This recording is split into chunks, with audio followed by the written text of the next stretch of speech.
Alors, quand tu es trader sur le marché des cryptos ou forex ou des indices, cette vidéo est faite pour toi. Donc, dans cette vidéo, je vais vous partager 3 facteurs que vous devez être obligatoire de respecter, rester discipliné pour sortir gagnant dans votre trade à long terme. Parce que dans le trading, ce n'est pas le tentative ou le nombre de gains que vous faites par jour, mais dans la longue, combien vous êtes censé de maintenir ou de quel portefeuille de capital vous êtes censé de gonfler et de le maintenir dans le long terme. C'est de ça qu'on va parler ici. Parce qu'à mon avis, ces 4 facteurs vont te permettre de t'auto-évaluer, de savoir si vraiment tu es en train d'être rentable dans ton trade ou pas.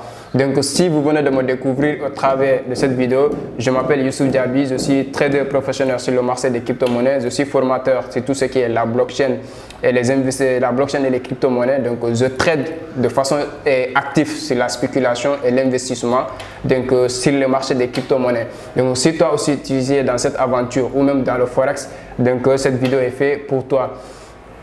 Donc dans cette chaîne, on parle d'entrepreneuriat, on parle de business, mais notamment plus ou moins on parle de la crypto-monnaie et de la blockchain, du trading en général. Donc restez actif si tu n'es pas encore abonné, abonne-toi et activez la cloche de notification pour recevoir les anciens messages et ne pas manquer les prochaines vidéos.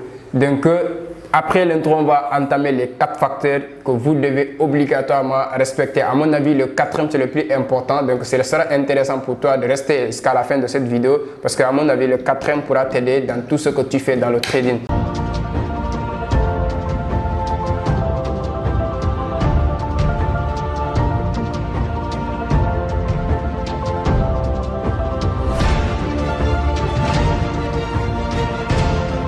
Alors, premier facteur, c'est la psychologie et l'émotion.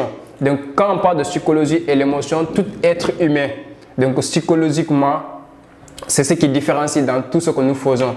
Parce que cette étude a été démontrée que même à l'école, on reçoit les mêmes leçons. On reçoit les mêmes leçons venant le même prof. Mais on voit les différentes notes déjà. Donc, cela nous doit nous dire quelque chose. Donc, dans le trading, c'est pareil. Tous les traders, ils ont les mêmes stratégies. Quand on vous dit qu'il y a telle stratégie, c'est faux. Tout le monde a les mêmes stratégies. On a les mêmes façons d'analyser, on a les mêmes graphiques devant nous, on a les mêmes outils qui permettent de tracer tout ce que nous pouvons faire dans le marché. Mais qu'est-ce qui fait que 99% des traders particuliers surtout ne sont pas rentables dans le trading à long terme? Donc c'est la question que tout le monde devait se poser d'abord avant même de mettre le pied sur le marché des crypto-monnaies, sur le marché du trading. Alors cette chose, pourquoi je l'ai dit? Parce que ça relève sur la psychologie.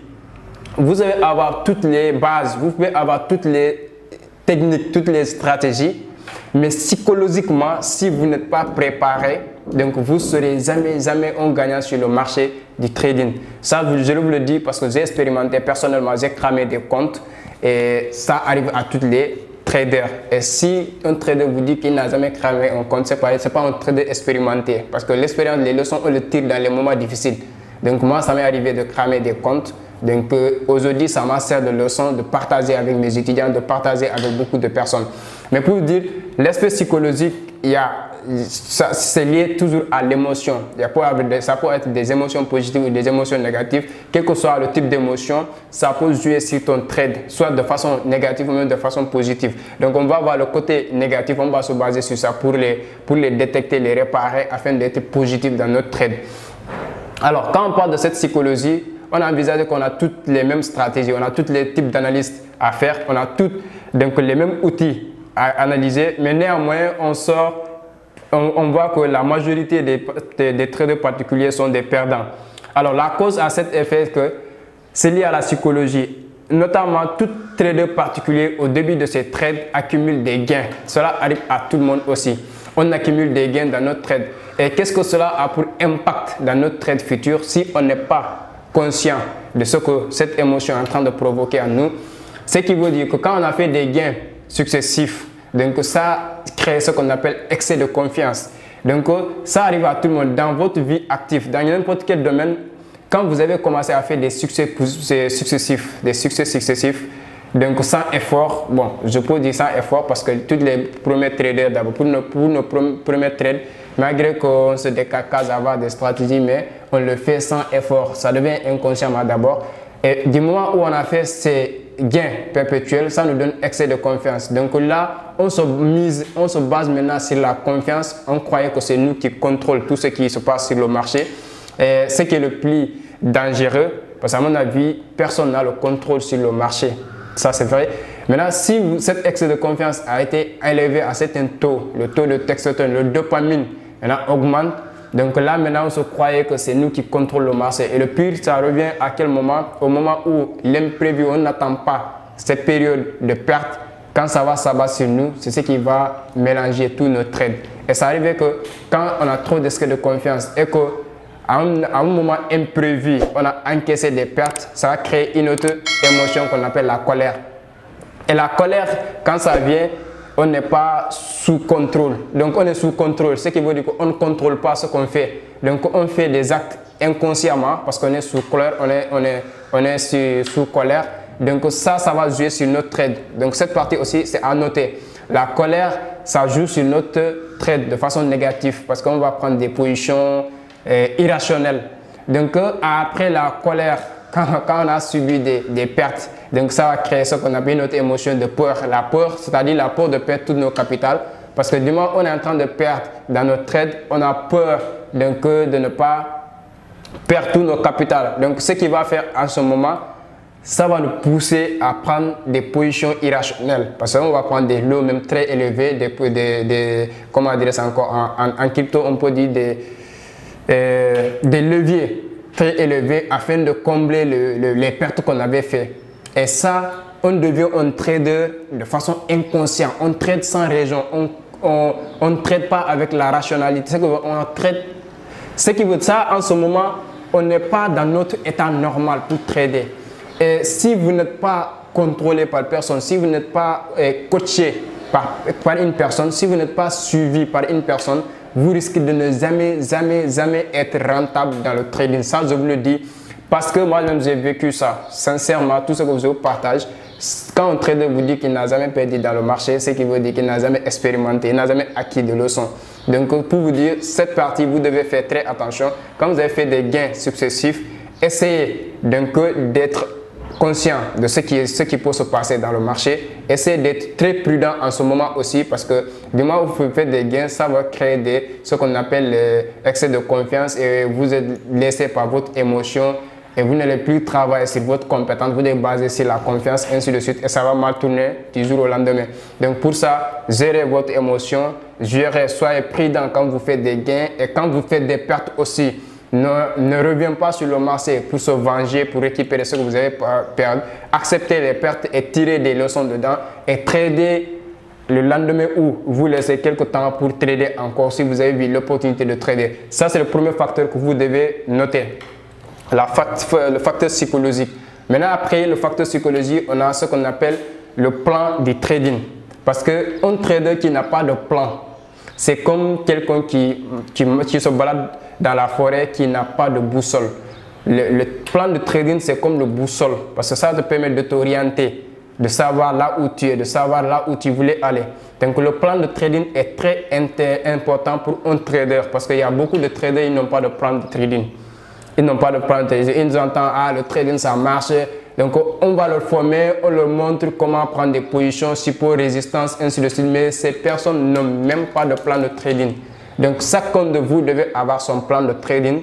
Donc trader quand il y a des moments favorables de trader. Ne tradez pas par condition parce que je devais me faire 20 $ par jour. Non, dès que vous vous conditionnez comme ça, vous risquez de mal partir parce que le marché, ce n'est pas tous les jours qu'il donne des opportunités. Donc, trader selon votre plan de trading. Prends un plan de trading proportionnel à votre type de trader et vous allez trader dans le long terme avec des gains que vous allez avoir. Quand vous avez évalué les pertes et les gains, vous allez sortir gagnant.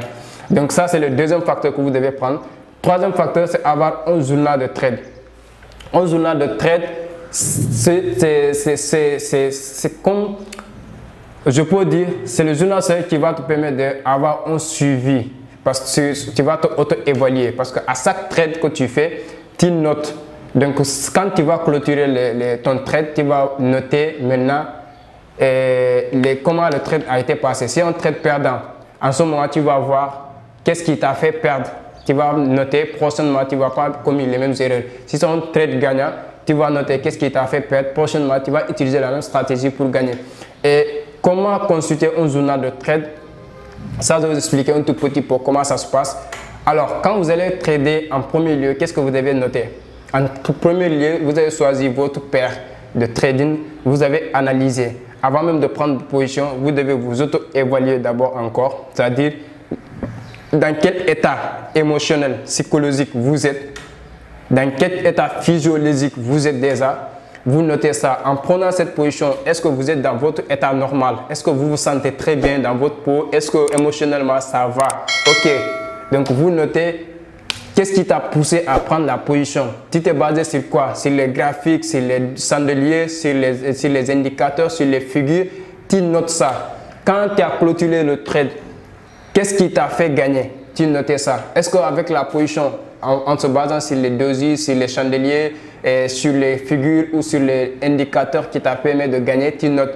Prochainement, si le même scénario exact se produit dans un marché, tu pourras trader facilement et faire encore des gains. Voilà un journal de trade que vous pouvez faire et suivez votre trade tout le temps. Quand vous avez fait des trades, vous notez. Ça vous permet de vous auto-évaluer encore plus. Dernier élément, c'est le plus important pour moi sincèrement, après avoir dopé un mental, après avoir donc, fait un plan de trading, un journal de trading, le plus c'est l'auto-évaluation. Parce qu'à chaque fois, une personne doit s'asseoir et s'auto-évaluer. Regardez, le fait de ne pas se comparer ton résultat au résultat des autres, c'est l'élément le plus important pour moi parce que ça compte à ses rythmes.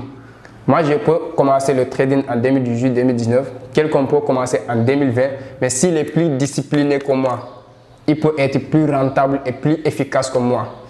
Mais si tout le monde prend son rythme, suit son rythme, son processus, j'espère qu'à ce niveau, tu vas essayer de te comparer à la personne que tu étais hier. Et il y a beaucoup, malheureusement, quand ils viennent dans le trading, ils veulent automatiquement savoir combien leur formateur gagne pour pouvoir espérer gagner ça dans le même temps. Ce n'est pas possible parce que quelqu'un qui a démarré pourtant avec une discipline très concrète et très assidue, tu ne peux pas venir du jour au lendemain avoir les mêmes résultats que lui.